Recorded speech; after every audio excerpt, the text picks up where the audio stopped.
Oke guys, kembali lagi bersama gue Reza di Raja Kurcaci Channel. Apa kabar kalian semuanya? Semoga kalian diberikan kesehatan, keberkahan, dan kelancaran ya guys. Oke guys, ini gue lagi jalan-jalan sekitar komplek rumah ya. Ini di wilayah Islami Karawaci tepatnya. Kebetulan ini hari Sabtu ya, kita libur. Ini kita akan berbincang-bincang sedikit aja mengenai dari otomotif ya guys. Oke guys, jadi buat teman-teman yang sering membahas mengenai dari iritnya otomotif ya, terkadang kita nggak pernah tahu kondisi dari medan jalanan yang kita lalui ya, baik itu ada tanjakan maupun di wilayah macet seperti itu. Dan yang paling terpenting adalah cara berkendara seperti itu. Nah, sering sekali dipergunakan metode-metode entah full to full lah, antara dari pengisian bahan bakar dengan menggunakan bahan bakar apa, itu menjadikan patokan buat mereka dalam menghitung berapa jarak kilometernya per liter seperti itu. Tapi itu sebenarnya tidak bisa dijadikan patokan ya guys, karena berdasarkan dari penggunaan mobil itu bervariasi ya. Jadi ada yang menggunakan mobil itu dalam keadaan sehari-hari, dan kemudian ada yang jarak jauh. Itu membuat kita selalu memiliki perbedaan dalam menilai berapa konsumsi bahan bakar seperti itu ya guys. Tapi yang paling terpenting adalah bagaimana kita mensiasati mobil tersebut, jangan sampai over seperti itu. Overnya dalam arti misalkan pada saat kita berkendara dan kita tiba-tiba menemukan jalur yang nanjak ya, itu terkadang kita over, misalkan gasnya terlalu besar dan memaksakan mobil agar berakselerasi dan cepat seperti itu. Karena itu memang pada dasarnya putaran mesin semakin tinggi ya jatuhnya ya guys, itu memberikan dampak kita semakin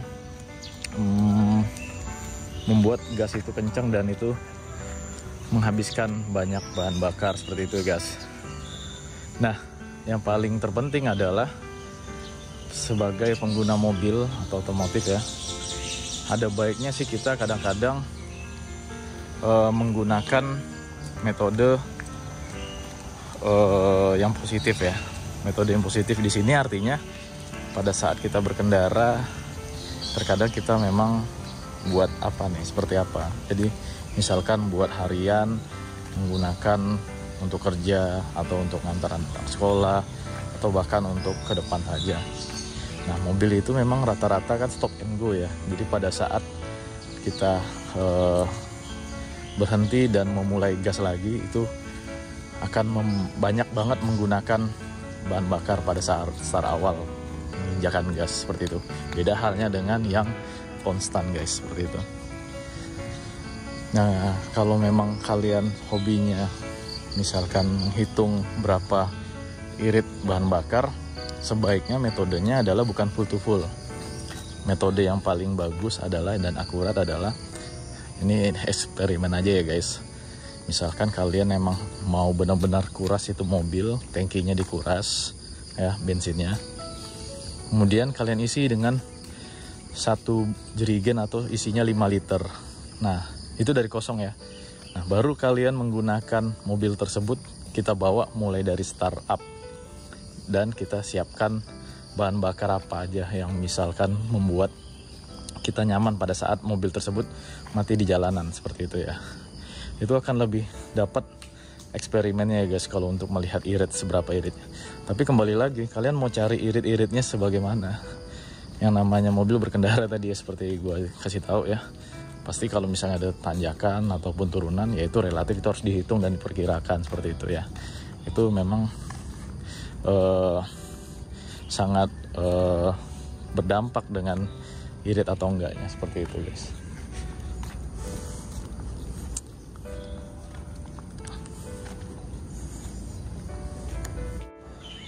Nah, jika halnya sudah dapat hasilnya, itu kalian akan komparasi lagi ya. Tadi kan kita udah bahas mengenai isi bahan bakar pada saat sudah dikosongkan, kemudian sudah kita isi.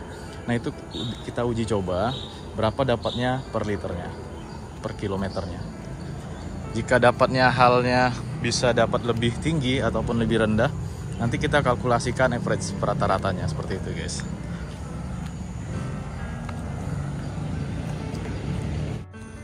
Nah, untuk beban mobil tadi itu kan ada berat kosong ya, berat kosong di mana kendaraan tersebut tanpa ada penumpang dan bahan bakar. Nah, itu mempengaruhi juga guys untuk gesekan pada saat kita berjalan ataupun kita mengendarai, seperti itu. Nah, terkadang kita suka lupa nih pada saat kita liburan, kita bawa beban banyak dan kita mengkalkulasikannya seperti apa? Mengkalkulasikannya berdasarkan dari harian yang kita bawa. Misalkan kita bawa mobil tanpa beban, terus tanpa banyak orang, kemudian kita misalkan dapat berapa rata-rata kilometer per liternya menggunakan bensin tadi.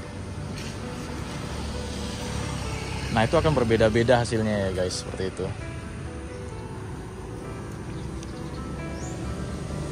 Dan yang paling terpenting adalah kita lakukan adalah yaitu mobil pada saat misalkan tanjakan berapa RPM-nya yang kita pergunakan, dan pada saat kita misalkan jarak konstan berkendara berapa yang dipergunakan. Itu mempengaruhi irit dari bahan bakar tadi, mobil tadi, seperti itu. Oke ya guys, sekian dulu reviewnya, sharingnya. Mungkin jika kalian ada yang komen atau salah kata gue ya, boleh nanti komen di bawah. Oke, thank you Raja Kurcaci. Semoga kalian sehat dan sukses selalu.